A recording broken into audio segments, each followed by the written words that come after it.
Jacob Miller walked through the halls of Westfield High, feeling out of place among his classmates.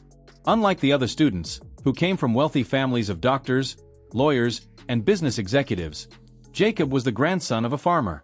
His hands were rough from early morning chores, his boots carried the scent of freshly tilled soil, and he often arrived at school exhausted from waking before dawn to help on the farm. Though quiet and hardworking, he frequently became the target of ridicule from his peers, who saw his background as something to mock. His history teacher, Miss Whitmore, was no exception. She was known for her strict rules and high expectations but carried an air of superiority, especially toward students she deemed unworthy of academic success. That morning, as she lectured on the Civil War, she called on Jacob to answer a question. He hesitated, his mind clouded with exhaustion, struggling to form his response.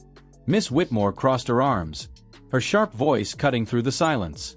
"Mr. Miller, if you paid more attention in class instead of whatever it is you do in the fields, maybe you wouldn't embarrass yourself." Laughter rippled through the classroom. Jacob clenched his fists but remained silent. Sensing his discomfort, Miss Whitmore smirked and delivered a final insult. "Honestly, I don't see the point in wasting time on students who clearly aren't cut out for academics. Maybe you should stick to what you know best, feeding pigs and plowing dirt." The room fell silent. Even those who had been laughing earlier shifted uncomfortably. Jacob stood, his knuckles white from gripping his desk. His voice was calm but firm. "I may not be as book-smart as the rest, but that doesn't mean I don't deserve respect." Miss Whitmore tilted her head, unimpressed. "Then prove it. Otherwise, leave my classroom." The word stung, but Jacob didn't argue. Without another word, he gathered his books and walked out, his heart pounding with humiliation. The next morning, as students shuffled into the school building, an unfamiliar noise filled the air, the powerful thud of helicopter blades. Teachers and students rushed outside, eyes widening as a sleek black helicopter descended onto the football field. The doors opened, and out stepped a tall, commanding figure in a perfectly tailored suit. James Miller, Jacob's grandfather. James Miller wasn't just a farmer. He was the owner of one of the most successful agricultural businesses in Texas, providing organic produce to top restaurants and major grocery chains across the country. As he walked toward the school, Jacob followed closely behind him, his posture straighter, his expression unreadable. The crowd fell into hushed whispers, and even Miss Whitmore, usually composed, looked visibly shaken. James entered the hallway, stopping in front of Miss Whitmore's classroom.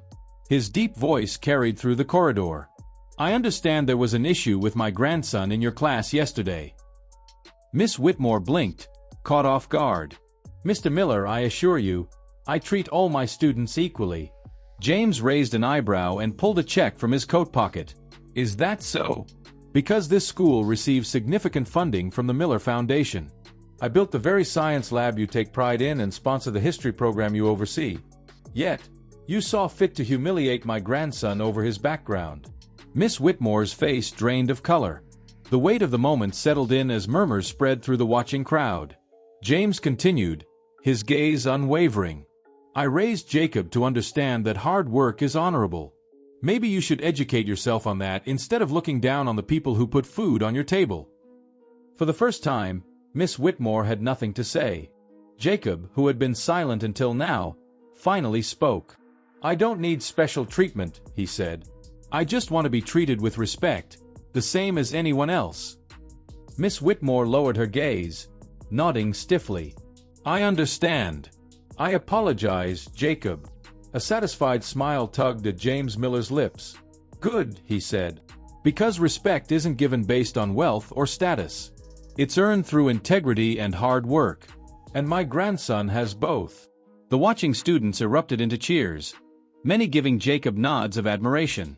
From that day forward, Jacob walked through the school halls with his head held high, not because of his grandfather's influence, but because he had proven that dignity is not measured by money or intelligence, but by the way one carries themselves in the face of adversity. As for Miss Whitmore, she never underestimated another student again.